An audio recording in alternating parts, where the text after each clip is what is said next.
Замена электрода розжига. Для замены электрода розжига потребуется 20-сантиметровая отвертка. Отсоедините провода от электрода розжига, который расположен в левой части теплообменника.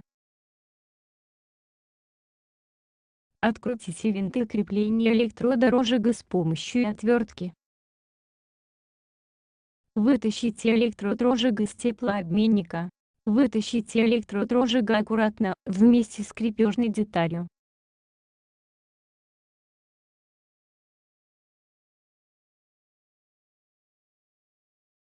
Вставьте электрод розжига вместе с крепежной деталью в теплообменник и закрепите с помощью отвертки.